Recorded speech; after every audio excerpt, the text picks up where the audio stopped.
Osama bin লাদেনও তো কি engineer ছিলেন। অতএব ডাক্তার হলে জঙ্গি হবে না এটা কথা না। নিঃসন্দেহে কয়েকটি জায়গায় তাদের নাশকতার চক ছিল। স্যার আপনাকে মাধ্যমে স্বাগত। স্যার কাশ্মীর পুলিশের পোস্টের 40 মিনিটের মধ্যে আমরা দেখতে পাচ্ছি দিল্লিতে বিস্ফোরণ হয়েছিল। সম্ভবত পালাতে চেয়েছিলেন উমর, অনুমান গোয়েন্দাদের, কি বলবেন? হ্যাঁ, হতে পারে যে যেহেতু অন্য জায়গায় এগুলো সিজার হচ্ছে, তিনি এই বিস্ফোরকটাকে অন্য জায়গায় স্থানান্তরিত করতে চেয়েছিলেন। অথবা এরকমও হতে পারে যে এই পরিকল্পনার জন্য আগে বেরিয়ে পড়েছিল, তারপর সিজার হয়েছে।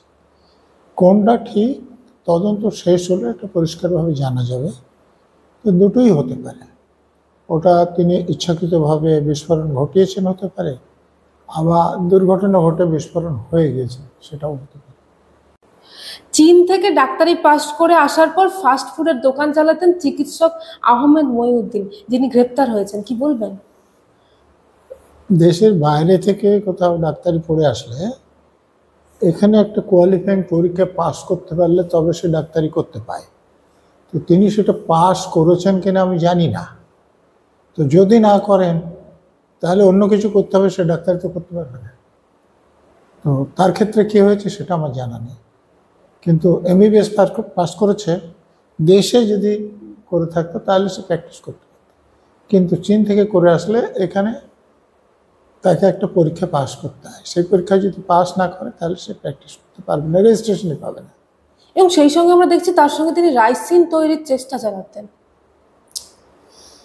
এটা দেখুন, যদি কারো উদ্দেশ্য থাকে, রাইসিন আপনারা গণমাধ্যমে শুনেছেন যে এটা বিষ এবং একসঙ্গে অনেক লোককে এতে মেরে ফেলা যায়।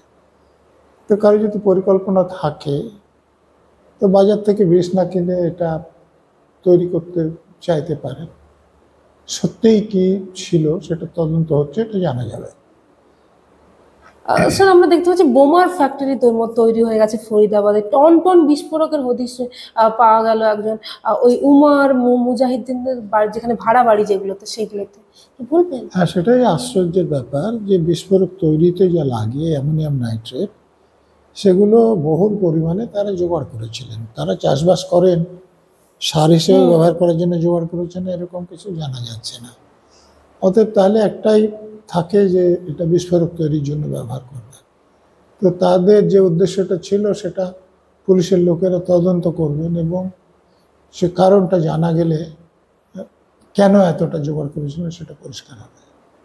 আমি দেখলাম বিভিন্ন জায়গায় গাড়ি উদ্ধার হচ্ছে, মানে কি পরিকল্পনা থাকতে পারে গাড়ির সঙ্গে? দেখুন, গাড়ির এক জায়গায় থেকে অন্য জায়গায় বিস্ফোরক নিয়ে যেতে কাজে লাগানো যেতে পারে, আর গাড়িতে বিস্ফোরক নিয়ে বিস্ফোরণ ঘটিয়ে দেওয়া যেতে পারে, যেটা লালকেল্লার এখানে হয়েছে। এবং গাড়িকে অন্য যে কোনোভাবে ব্যবহার করা যেতে পারে, যেহেতু একটা যান, অতএব সেটাকে অপরাধের কাজে লাগানো যেতে পারে। বা যারা পরিকল্পনা করছেন তারা এক জায়গা থেকে অন্য জায়গায় পৌঁছানোর জন্য গাড়িটা ব্যবহার করতে পারে। এই যে যারা গ্রেপ্তার হচ্ছেন দেখা যাচ্ছে প্রত্যেকেই ডাক্তার, এবং আমরা দেখছি স্ক্যানারে আরো 2জন মহিলা ডাক্তারও রয়েছেন। মানে এত শিক্ষিত হওয়ার পরেও তারা এই সমস্ত জঙ্গিপনার আপনারা বোধহয় ওসামা বিন লাদেনের কথা ভুলে গিয়েছেন। ওসামা বিন লাদেনও তো কি ইঞ্জিনিয়ার ছিলেন। তাদের একটা প্রচণ্ড ধনী পরিবারের ছেলে। তাদের পারিবারিক ব্যবসা এত বড় ছিল যে তৎকালীন ইউএস প্রেসিডেন্ট হওয়ার আগে তাদের কোম্পানিতে কাজ করতেন। তো এইরকম লোক ও জঙ্গিদের প্রভাবে এসে জঙ্গি হয়ে গেছিল। অতএব ডাক্তার হলে জঙ্গি হবে না এটা কথা নয়। সে সাধারণ লোক হোক, ডাক্তার হোক, ইঞ্জিনিয়ার হোক, কোনো অফিসার হোক, তাকে যদি বোঝানো যায় এবং তিনি সেটা বোঝেন তাহলে তিনি হতেই পারেন সন্ত্রাসবাদী। স্যার আমরা দেখতাম যে যারা ধরুন একেবারে পড়াশুনো জানে না, বা যাদের খাওয়ার অভাব, বা যারা দরিদ্র একেবারে, তাদের মধ্যে যে তারা জঙ্গিতে বা এই সন্ত্রাসের এতে চলে যেত। এখানে যাদের আয় খুব কম তাদেরকে কি অল্প পয়সায় ভাড়া করা যায়, এটা সব অপরাধীরা এটা করে। অল্প পয়সার লোক ভাড়া করতে হলে তাদেরকে ভাড়া করে, কিন্তু খুব কম ক্ষেত্রে তারা পরিকল্পনা করে। পরিকল্পনা একটু লেখাপড়া জানা একটু বিশিষ্ট লোকেরাই করে। এক্ষেত্রে এরকম একটা শিক্ষিত যারা ডাক্তার, যারা সামনে স্টেট, এখন ডাক্তার আমাদের এখানে সম্মান করা হয়। ডাক্তার কি? MBBS, bachelor of medicine, bachelor of surgery. তার মানে BA পাস করলে একটা লোক যা, MBBS পাস করলে তাই। যেহেতু ডাক্তারদের রোজগার বেশি, লোকেরা সম্মান করে। তাহলে স্নাতক মানে MA পাসও নয় তারা, BA pass, BSc pass, BCom pass, এরকম লোক তারা। আমাদের দেশে তাদেরকে ডক্টর বলা হয়। তারা ডক্টর ডিগ্রি করেনি, PhD না করলে কাউকে ডক্টর বলা উচিত নয়। কিন্তু আমাদের দেশে যারা PhD করেছে তারাই ডক্টর লিখলে লোকে ভাবে যে আপনি কোথাকার ডাক্তার। এই MBBSদের ডক্টর লিখে লিখে আমাদের দেশে এরকম অভ্যাস খারাপ হয়ে গেছে। আমরা যেটা দেখতে পাচ্ছি, জৈশে মোহাম্মদের বিশেষ এনক্রিপ্টেড মেসেঞ্জার অ্যাপের মাধ্যমে জৈশ হ্যান্ডলারদের সঙ্গে ধৃত চিকিৎসকদের যোগাযোগ করতেন, কি বলবেন? যখন বিজ্ঞান এবং প্রযুক্তির ব্যবহার যখন পুলিশের লোকেরা করে, ইন্টেলিজেন্স ব্রাঞ্চের লোকেরা করে, তেমনি অপরাধীরা করে।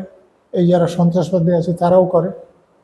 এখন তারা যে করবে সেই সমপরিমাণ প্রযুক্তির সাহায্যে ইন্টেলিজেন্সের লোক যারা আছে তাদের সেটাকে জেনে নিয়ে সেটাকে বানচাল করে দিতে হবে।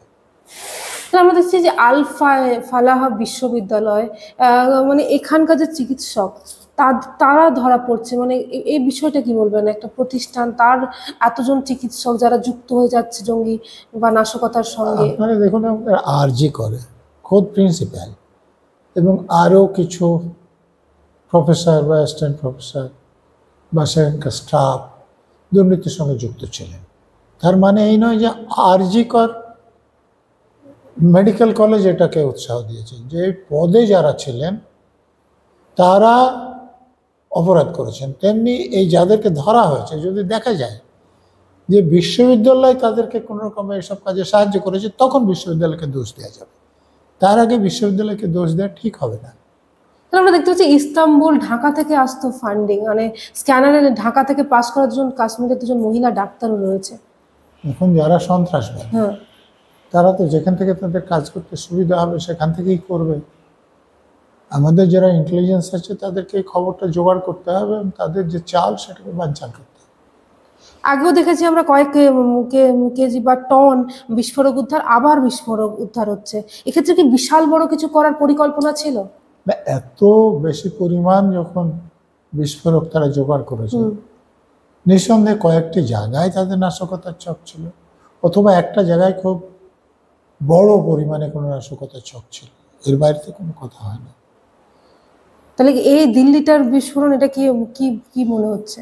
দিল্লিতে যে বিস্ফোরণ হয়েছে সেটা পরিকল্পিতভাবে করা বিস্ফোরণ না অ্যাক্সিডেন্টাল বিস্ফোরণ, পুলিশ এ ব্যাপারে এখনো কোনো সিদ্ধান্তে পৌঁছতে পারেনি। যেমন প্রত্যক্ষদর্শীরা প্রথমে বলছিল একাধিক লোক ছিল, পরে CCTV ফুটেজ দেখে পুলিশের লোকেরা বলছিল না, একজনই ছিল যিনি গাড়িটা চালাচ্ছিলেন। প্রথমে বলা হচ্ছিল যে এটা দাঁড়িয়েছিল, পরে পুলিশ বলছে যে না, গাড়িটা খুব আস্তে হলেও চলছিল। তো এগুলো তদন্ত হলে, এই CCTV ফুটেজটা দেখলে পুরোটা পরিষ্কার হবে, তখন একটা ধারাবাহিক ঘটনাক্রম উঠে আসবে। এই যে বিস্ফোরণ, নিরাপত্তা নিয়ে কি বলবেন? বিস্ফোরণ হওয়া মানে নিরাপত্তা বিঘ্নিত হওয়া। আজকে দিল্লিতে হয়েছে, কালকে আবার এখানে হতে পারে, পরশুদিন অন্য জায়গায় হতে পারে।